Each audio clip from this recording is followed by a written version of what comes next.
Hallelujah. Amen. Hallelujah. Sabi.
ကိုယ်ချင်းရပါတတ်တယ်ကိုပေးပါ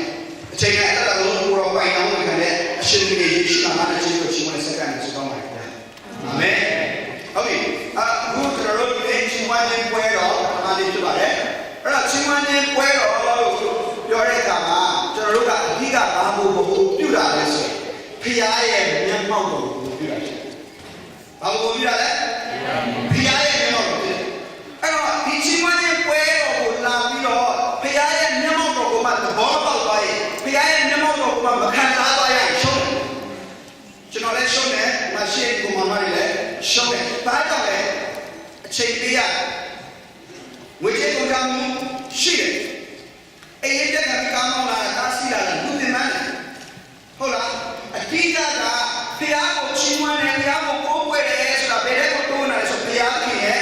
မျက်မှောက်တော်ကိုတိုးဝင်တာဖြစ်တယ်ဖျားခင်ရဲ့မျက်မှောက်တော်ပန်းမှုတဲ့အရာကိုကျွန်တော်တိုးဝင်တာဒီနေ့ကျွန်တော်တို့ဒီကိုပေါ်မှာရအားဖျားခင်မျက်မှောက်တော်ကိုနားလေပေါ်ပေါက်ဖို့ဖျားအလိုရှိအဲ့ကျွန်တော်တို့ပထမဆုံးစနားလေရမှာကလူကိုဖျားကဘယ်ရောက်နေလဲလို့ဘာလို့ကျမ်းမှာခေါ်တဲ့အချိန်မှာလူကဖျားရှာမတွေ့တဲ့နေရာပုံနေလို့ရလို့ဟုတ်လားဖျားကြီးရဲ့မျက်မှောက်အောက်ကနေတက်သွားဖျားကြီးရှာလို့တွေ့ကျွန်တော်ပုံလို့ရလားမရဘူးတိုက်တဲ့နေရာပုံတချို့ကဖျားကြောင့်လည်းမှာတော့အစစ်ပြေလို့နေတယ်ဖျားကြောင့်အသေးရောက်သွားရင်ဖျားကြီးကတော့အသေးရောက်ပြီဆိုတော့လုပ်ချင်တာလို့ဖျားမမြင်လို့မလို့နဲ့ဖျားမျက်စိအောက်ကနေကျွန်တော်တို့ပြတ်သွားဘယ်ညမှာမပုံလို့မရသို့တော့ဘုရားကဘာကြောင့်မင်းတို့ဘယ်မှာလဲမရဒီနေ့ယောဂီများဘုရားကတင့်ကိုမေးနေတဲ့မိဘတို့ရှိအဲ့ဒါလည်းဆိုမေးတယ်မှာမေးတယ်တဲ့ဘယ်မှာလဲကျွန်တော်ဘုရားကြောင့်လည်းမှာလို့တယ်ဘုရားကြောင့်လည်းမှာဟုတ်ဒီနေ့ဘုရားကြောင့်လည်းမှာတောက်နေတော့ဒီနိုင်ရှိ Sunday worship service မှာထိုင်ပြီးတော့ဘုရားမျက်မှောက်တော်ထဲမှာမရှိတဲ့ဒီနိုင်ရှိကျွန်တော်ရဲ့နှလုံးသားကလည်းဘုရားမျက်မှောက်တော်ထဲကထွက်သွားတာနဲ့အလိုလိုလေးကျွန်တော်တို့မျက်မှောက်တော်ရဲ့အပြင်ကိုရောက်သွားပြီကျွန်တော်တို့ဘယ်နေရာမှာရှိဘုရားရှိခိုးတောင်းနေပါပဲရှိရှိတောင်းဆွေးနေပါပဲရှိရှိကျွန်တော်တို့မှာပြည့်စုံတဲ့ဥဆောင်တဲ့နေရာမှာပဲရှိရှိနှလုံးသားထဲကနေတဲ့ဒီလိုပြောတာနှလုံးသားထဲဘုရားရဲ့ရှင်းမောက်ကနေထွက်သွားတဲ့ကချိန်အပ်မှုဖြစ်တယ်ကျွန်တော်တို့လူကိုယ်တိုင်ခက်တာဆိုလို့နှလုံးသားလေးကဘုရားရဲ့မျက်မှောက်အောက်ကနေထွက်သွားပြီဆိုရင်ကျွန်တော်တို့ဘုရားရဲ့မျက်မှောက်တော်ပြင်ကိုရောက်တယ်ကျွန်တော်ပြောချင်တယ်ဘုရားရဲ့မျက်မှောက်ရဲ့ဒီဘက်မှာလုံခြုံခြင်းဆိုတာမရှိဘုရားရဲ့မျက်မှောက်ရဲ့ဒီဘက်မှာနေတတ်ခြင်းဆိုတာမရှိဘုရားရဲ့မျက်မှောက်ရဲ့ဒီဘက်မှာစစ်မှန်တဲ့ဝါဒခြင်းဆိုတာမရှိစစ်မှန်တဲ့ကြောဝါဒခြင်းဆိုတာမရှိစစ်မှန်တဲ့ချမ်းသာခြင်းဆိုတာလည်းမရှိဘူးစစ်မှန်တဲ့အောင်မြင်ခြင်းဆိုတာလည်းမရှိဘူးရှိလိုက်တာခဏပဲပြည့်ရတယ်ဘုရားရဲ့မျက်မှောက်ရဲ့ရှိတော်ရအားလုံးဆောင်ရအာမင်ဒီနေ့အဲ့တော့ဒီနေ့ကိုကောင်းတဲ့ကျွန်တော်တို့ရပါတယ်ကိုယ်ွယ်ခြင်းနဲ့ဘုရားရှင်နဲ့ကိုယ်ွယ်ခြင်းနဲ့ဘုရားရှင်နဲ့ဘာလဲတကယ်တော့ကိုယ်ွယ်ခြင်းနဲ့ဘုရားရှင်ကိုယ်ွယ်ခြင်းနဲ့ဘုရားရှင်နဲ့အဲ့တော့ဒီနေ့ကျွန်တော်တို့ဘက်တော့ပြရတယ်မှာအမေးရှင်နဲ့ကျွန်တော်တို့သွားမယ်ကျွန်တော်မေးရချင်ပေးမယ်ပြင်နိုင်တဲ့ပြင်နိုင်ရပြင်ပါနဲ့ဟလာအမားတင်ပြီးလို့လေဘာမှကြောက်ကြဘူးဟလာအဲ့တော့ကျွန်တော်တို့မေးလို့အဖြေကိုကြားတဲ့အခါမှာကျွန်တော်တို့ဒီနှုတ်ပတ်တော်လောက်တော့ပေါက်နေဆိုတော့ကျွန်တော်တို့သိတဲ့အခါမှာဆက်ပြီးတော့မှကျွန်တော်တို့ပြောရရှိအောင်ပြောလို့ရတယ်။အဲ့တော့ဘုရားရဲ့မျက်မှောက်တော်အပင်းတဲကိုဝင်သွားဖို့နိလလာမရှိဘူး။အဲ့ဒါလည်းဆိုရင်အဲ့ဒါကိုယ်ကိုယ်အဲ့ဒါ worship without worship you cannot be in the presence of God ကိုယ်ကိုယ်ချင်းမရှိဘဲနဲ့ဘုရားရဲ့မျက်မှောက်တော်ထဲမှာတည်ရှိနေလို့မရဘူး။ဘာကြောင့်လဲဘုရားရဲ့မျက်မှောက်တော်ထဲမှာရှိနိုင်တဲ့ကုသိုလ်တော်ကြီး။ဘာလဲကိုယ်ဝယ်ခြင်းကိုယ်ဝယ်ခြင်းလို့ပြောတဲ့အခါမှာအခုလိုတန်နေဒီပုံတွေပါနေတယ်ချင်းဆိုတာကိုဆိုလိုတာမဟုတ်ဘူးအဲ့ဒီအရာကကိုယ်ဝယ်ခြင်းရဲ့အစိမ့်ပိုင်းကိုယ်ဝယ်ခြင်းရဲ့ကိုယ်ဝယ်ခြင်းအင်မတန်ကြီးမားတဲ့အရာဖြစ်ကိုယ်ဝယ်ခြင်းအင်မတန်ကျယ်တဲ့အရာဖြစ်ကိုယ်ဝယ်ခြင်းအင်မတန်နက်နဲတဲ့အရာဖြစ်အဲ့ဒီကျွန်တော်ကိုယ်ဝယ်ခြင်းကိုကျွန်တော်စဉ်းစားကြည့်အောင်ကိုယ်ဝယ်ခြင်းစဉ်းစားကြည့်အောင်ဘုရားကိုကိုယ်ဝယ်တယ်ဆိုတာဘုရားကြောင့်တက်တာကိုဆိုတယ်ဟုတ်ကြပြောမလားဘုရားကိုကိုးကွယ်ရဲဆိုဘုရားကြောင့်တက်တာကိုဆိုလိုတာမဟုတ်ဘူးဘုရားကြောင့်တက်မှကိုးကွယ်ခြင်းလို့တက်လိုက်အဲ့ဒီလူကဘုရားကိုဘယ်ချိန်မှပဲကိုးကွယ်တယ်ဘုရားကြောင့်တက်မှပဲကိုးကွယ် လုပ်လဲဘုရားကိုကိုယ်ဆိုကိုယ်ဝဲခြင်းဆိုတာဘုရားကြောင့်မှပဲလုပ်ရတဲ့ဘူးဟုတ်အဲ့ဒါကျွန်တော်ဆိုတာမဟုတ်အဲ့တော့ကိုယ်ဝဲခြင်းနီလန်းကိုတတ်မှတ်ပိုင်တော်သူဘယ်သူရှိလဲဘုရားဘယ်သူပဲရှိလဲဘုရားပဲရှိတယ်ဘုရားဒီကိုယ်ဝဲခြင်းကိုခံချိုက်တော်တူဒီတော်ပုဂ္ဂိုလ်အဆူဒီတော်ဘုရားဖြစ်တဲ့အတွက်စัจ java အလုံး personal အရှင်ဖြစ်တဲ့အတွက်ကိုယ်ဝဲခြင်းနီလန်းကိုသူ့ရဲ့တတ်မှတ်ပိုင်လို့ရှိလူကတတ်မှတ်ပိုင်လို့ရှိဖွဲ့စည်းတာတတ်မှတ်ပိုင်မရှိဘူးကျမ်းစာကျောင်းမှာတတ်မှတ်ပိုင်မရှိဘူးကမ္ဘာပေါ်မှာအတော်ဆုံးဆရာကတတ်မှတ်ပိုင်မရှိဘူးဒီဘက်တတ်မှတ်ပိုင်မရှိလဲဆိုရင်အမြင့်ဆုံးတော့ဘုရားကိုယ်ဝဲခြင်းကိုခံတော်ဘုရားကတတ်မှတ်ပိုင်ရှိတယ်အဲ့ဒီဘုရားရဲ့ကိုယ်ဝဲခြင်းနီလန်းကိုသူကပြောလဲဆိုတော့တားတော်ဘုရားဖြစ်တဲ့ခရစ်တော်ယေရှုခရစ်တော်ကပြတာအဲ့တော့ကျွန်တော်ယောဟန်၄ကိုချက်ကြည့်ရအောင်အဲ့တော့ကျွန်တော်ဒီကနေ့အချို့ကိုကြားတဲ့ဒီပုံမှန်အချို့ရှိပါတယ်ပြန်ပြီးတော့မှအတိတ်ကရားရဲ့တိကိုဖွင့်ပြဖို့နားတော်မှာလို့ပြောရရင်ဒီတိုင်းရခြင်းနဲ့ရှင်ယောဟန်ကြီး၄ကိုတစ်ချက်လိုက်ရအောင်ရှင်ယောဟန်ကြီး၄အငယ်20ချက်ပါ20တွေ့လားဘေနေတော့အမေတို့ဘုရားဒီတောင်ပေါ်မှာကိုယ်ကွယ်လိုက်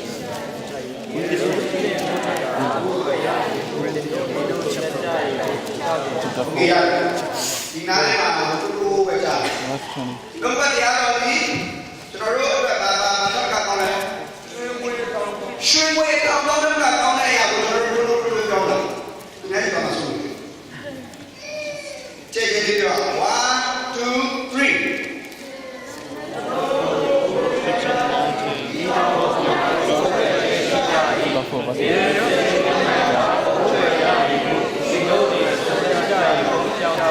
အခုဒီမိမရှမာရဲ့အမျိုးသမီးဒီမိမကဘာအကြောင်းပြောနေလဲဆိုရင်ကိုယ်ွယ်ခြင်းအကြောင်းပြောနေတယ်ဘာကြောင့်ပြောနေလဲကိုယ်ွယ်ခြင်းအကြောင်းအဲ့ဒီကိုယ်ွယ်ခြင်းအကြောင်းကိုအခုပြောနေတဲ့မိမကကျမ်းစာကြောင်းစနမဟုတ်ဘုရားကြောင့်မှန်တဲ့မိမလည်းမဟုတ်ဘုံပြောမယ်ဇာတိကတော့ပေါ့ဆိုတော့ကိုယ်ွယ်ခြင်းအကြောင်းပြောဖို့ဆိုရင်ဇာတိကကောင်းပြောလို့ရတယ်လားရနေတယ်ဒါကြောင့်ကိုယ်ွယ်ခြင်းအကြောင်းပြောတိုင်းကိုယ်ွယ်တယ်လို့ပြောတိုင်းသူ့ရဲ့အတ္တကကိုယ်ွယ်တဲ့အတ္တဖြစ်နေလားဖြစ်မလားပါဇက်ကပြောလို့ရလားဒါပေမဲ့ဘာသာတွေပြောနေလဲဘာပြောနေလဲ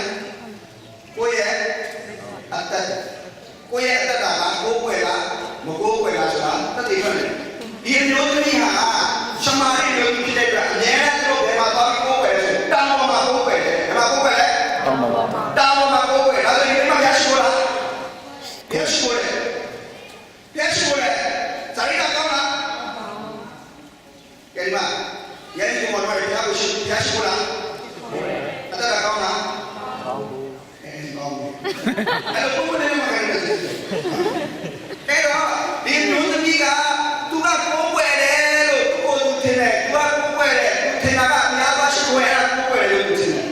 ကျမကလည်းကောင်းမှာကိုယ်ွယ်တယ်ကျမတို့မျိုးတွေကကောင်းမှာကျမတို့ဘိုးဘီတွေကကောင်းမှာကိုယ်ွယ်တယ်လို့ကိုယ်ွယ်ကြတယ်ကိုယ်ွယ်ကြတယ်ကျမတို့သိရတယ်ကျမတို့အဲ့ဒီကောင်းမှာပဲကိုယ်ွယ်တယ်တဲ့ရှင်တို့ကတော့တဲ့နော်ရှင်တို့ကတော့တဲ့ဒီမှာကိုယ်ွယ်တယ်ယေရုရှလင်မြို့၌တာယေရုရှလင်မြို့မှာပဲလေယေရုရှလင်မြို့မှာပဲကိုယ်ွယ်ရမယ်လို့ဒီလိုပြောတတ်ကြတယ်အရှင်တို့က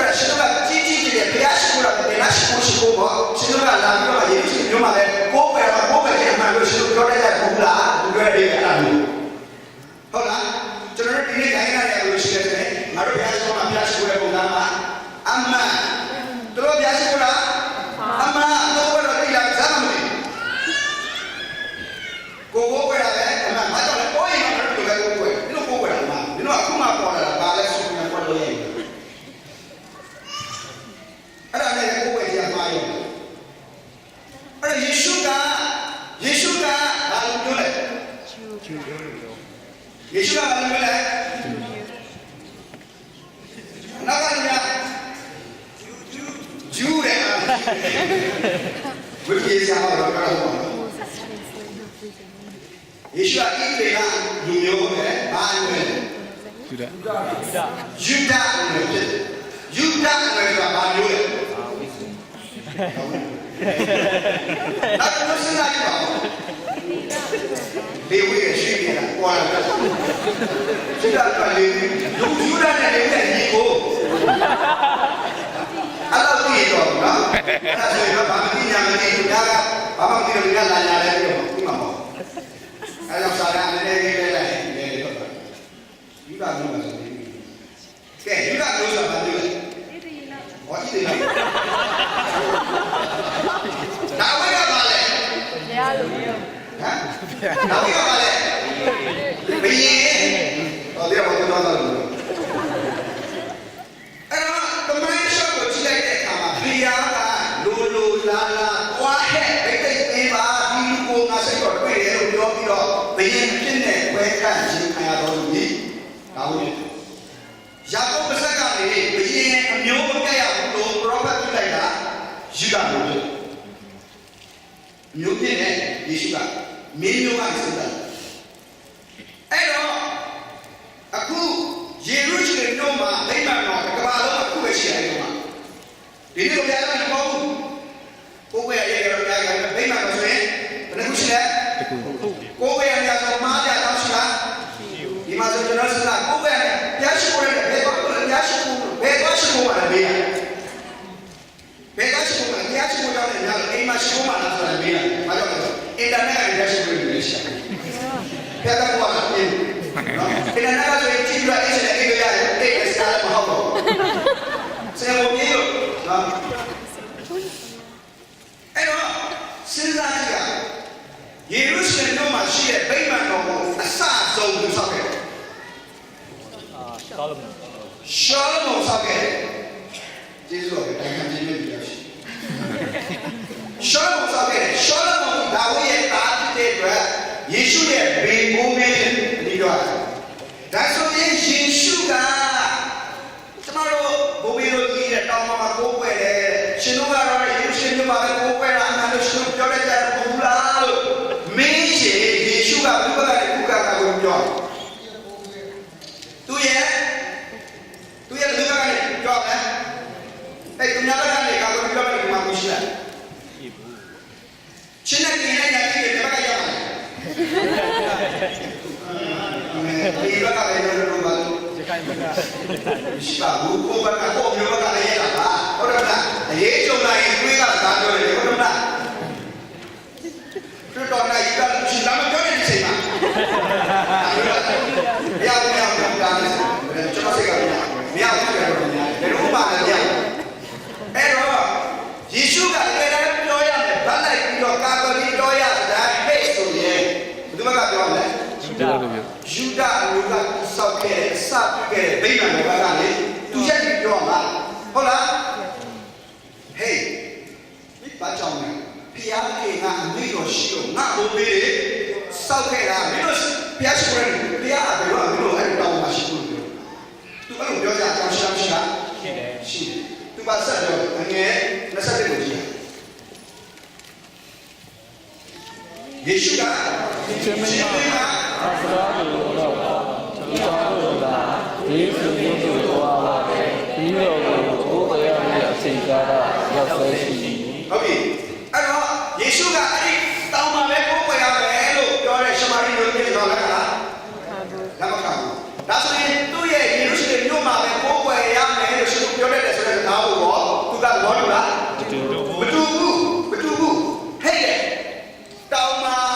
ဝါရမလို့ယေရုရှလင်မြို့လည်းလာကြမလို့ပဲနဲ့ကိုယ်ရမယ်ချိန်ပါလားယခုပဲရောက်လျက်ရှိအခုဒီမိမပြောနေတာကဘာကိုပြောရလဲဆိုတော့ကိုယ်ရနေရပြောဟောပြောရတယ်ကိုယ်ရသူကကိုယ်ရနေရကိုဘယ်မှာသတ်မှတ်လဲတောင်ပေါ်မှာသတ်မှတ်တယ်ယူဒမြို့ကဘယ်မှာသတ်မှတ်လဲယေရုရှလင်မှာသတ်မှတ်တယ်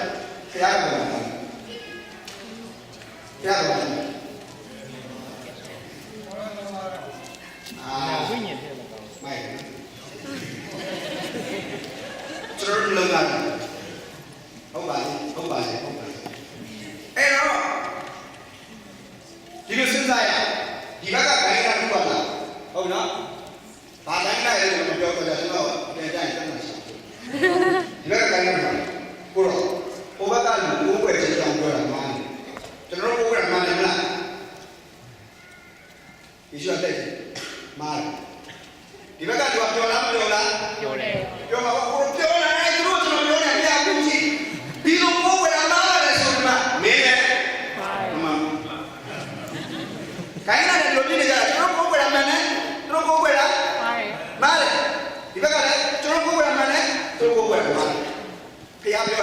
တရားမှာအားကြောင့်လဲဆိုတော့ကိုနီလန်းနဲ့ကိုကွယ်ကြတယ်ဘယ်သူနီလန်းနဲ့ကိုကွယ်ဘူးလဲဘုရားနီလန်းကိုကွယ်ဘုရားစီကိုတွားရင်ဘုရားနီလန်းနဲ့ပဲတွားလို့ရကိုနီလန်းနဲ့တွားလို့ရဟုတ်လား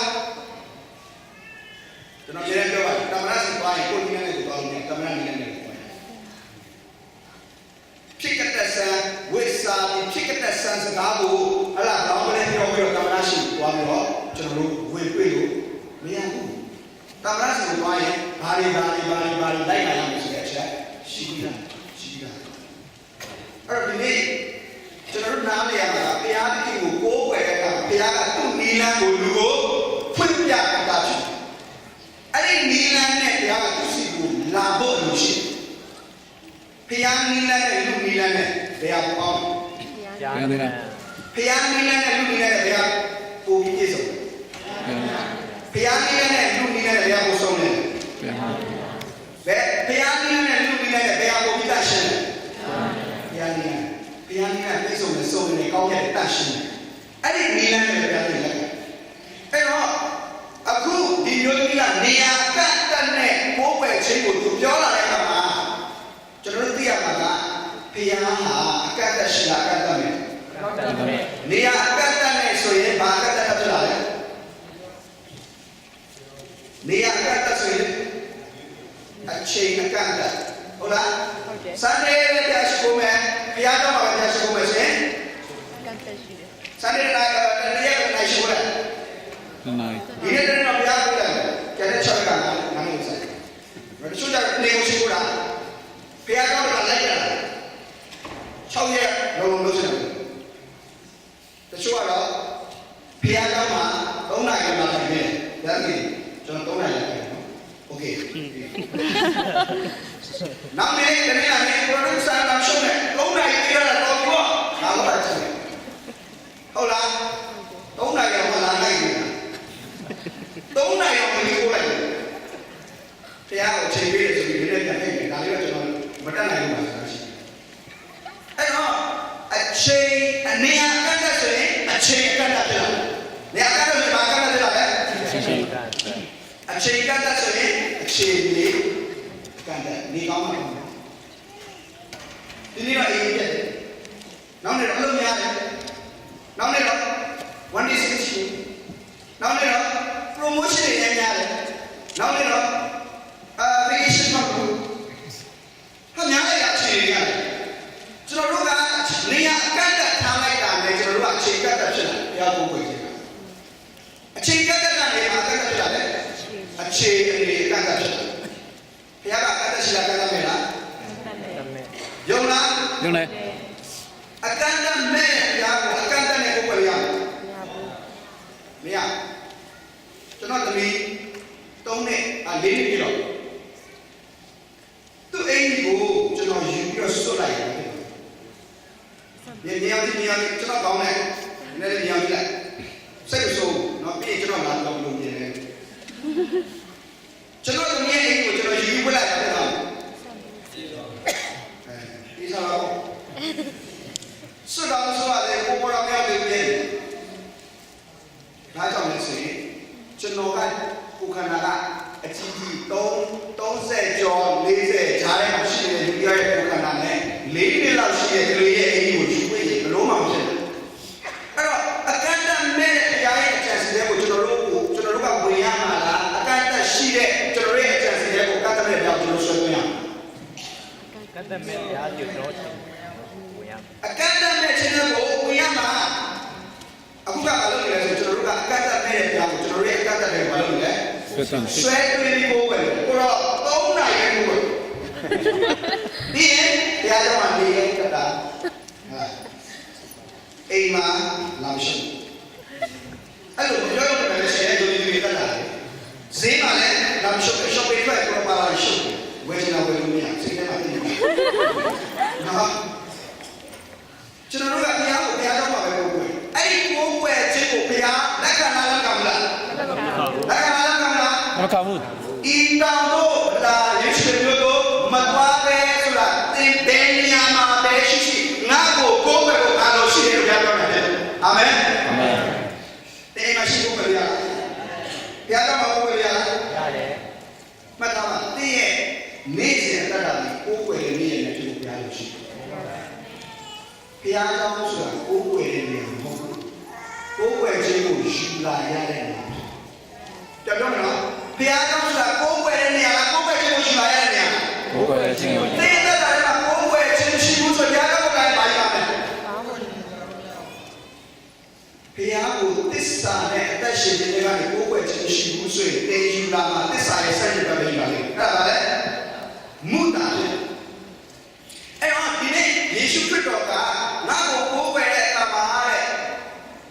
ဤတော်ဘုရားယေရှုကိုသွားပဲလို့ပြောတာဘုရားတော်မတတ်နဲ့ဆိုလိုတာမဟုတ်ဘူး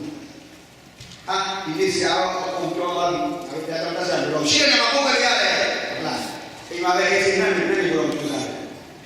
ကျွန်တော်ပြောနေတာက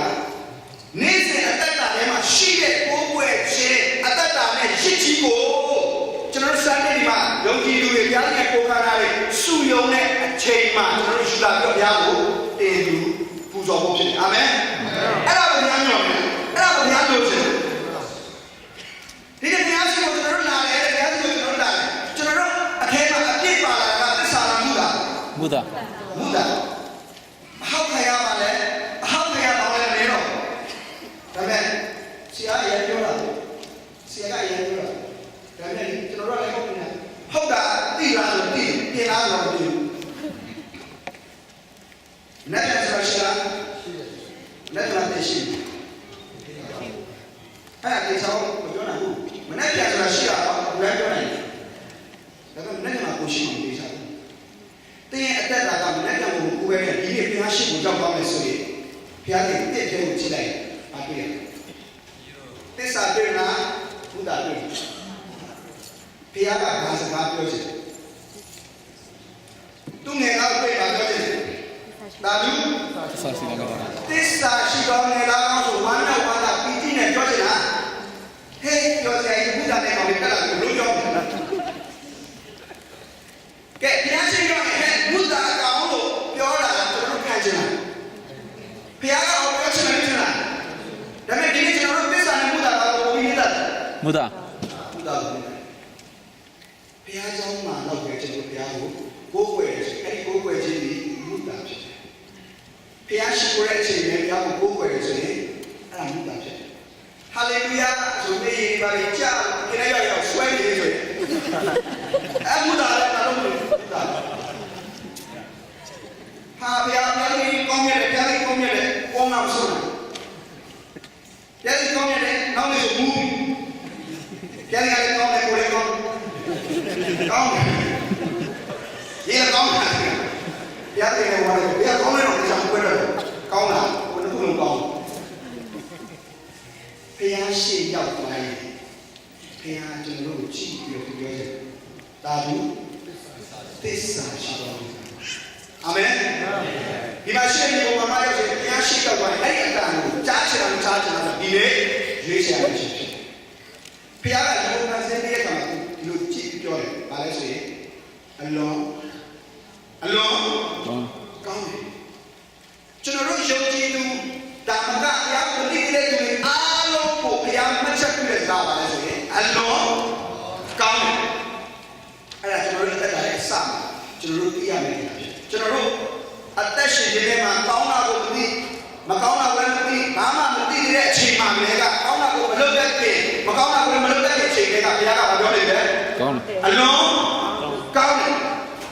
ဘုရားကကျွန်တော်တို့အရောက်ကျန်တယ်ဘယ်တော့ဆုံးတယ်လဲဘုရားကပြောတယ်အလွန်ကောင်းတယ်ဖန်ဆင်းထားဖို့ဖြစ်တယ်ကျွန်တော်တို့အလုံးနဲ့ဆိုင်ကိုအလွန်ကောင်းတယ်ပြောတယ်ကျွန်တော်တို့လှုပ်ဆောင်ချက်နဲ့မဆိုင်ဘူးသူအလွန်ကောင်းတယ်ပြောတာသူ့ရဲ့ပုံစံလေးကိုဖန်ဆင်းခြင်းခံရတော့ဒါပေမဲ့အဲ့ဒီအလွန်ကောင်းတယ်ဆိုတဲ့စကားကအဆုံးသတ်မဲ့စကားမဟုတ်ဘူးအဆုံးသတ်မဲ့စကားသူအဆုံးသတ်မှာပြောတဲ့စကားကဒါမျိုးသစ္စာရှိတယ်အလွန်ကောင်းတဲ့အစားပြည့်တယ်ဒါပေမဲ့အလွန်ကောင်းတယ်လို့အပြောခံရတဲ့ဒီတိုင်းဘုရားရှိမှသစ္စာရှိတော်မူတာကောင်းတယ်ပြောခံရမှာမဟုတ်ဘူးဒီနေ့တင်ဘုရားရှိရောက်လာတဲ့ရောက်သွားတဲ့အခါသစ္စာရှိတော်မူတာကောင်းလို့အပြောခံရမှာဒီနေ့ရွေးချယ်ရမယ့်အချိန်ဖြစ်တယ်အဲ့တော့ဒီနေ့ယေရှုပြား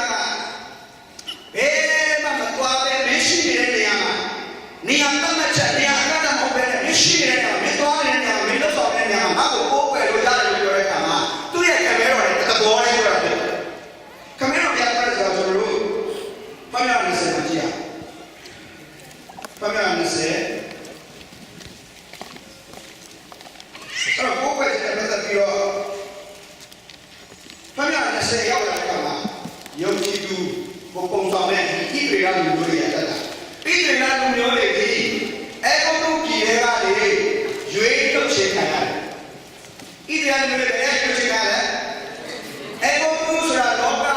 အပြည့်ဖာရောပြည်ဆိုတာစာတန်ကိုပုံဆောင်တယ်ဆိုတော့ဘုရားကအဲဂုတ္တုပြည်ဆိုတဲ့လောကအပြည့်စာတန်အောက်ကနေဣသရေလလူမျိုးကိုရွေးထုတ်လို့အပြည့်လောကစာတန်အောက်ကနေကျွန်တော်တို့အားလုံးယေရှုခရစ်တော်အပြည့်ရွေးနှုတ်တယ်ဣသရေလလူကအဲ့ဒီပြည်ရည်ထွက်လာတဲ့အချိန်မှာဘုရားကိုကိုးကွယ်တယ်။ဒါကိုကိုးကွယ်တယ်လား။ကိုးကွယ်တတ်တယ်တလားတလားမကိုးကွယ်ဘူးမကိုးကွယ်တယ်စဉ်းစားနေချိန်မှဒီပေါ့မကိုးကွယ်ဘူးခမရ20ရောက်တော့မှစပြီးတော့ကိုးကွယ်ခြင်းအကြောင်းကိုဘုရားကစပြီးတယ်။နှုတ်ဘတ်တော်ကိုစပြီး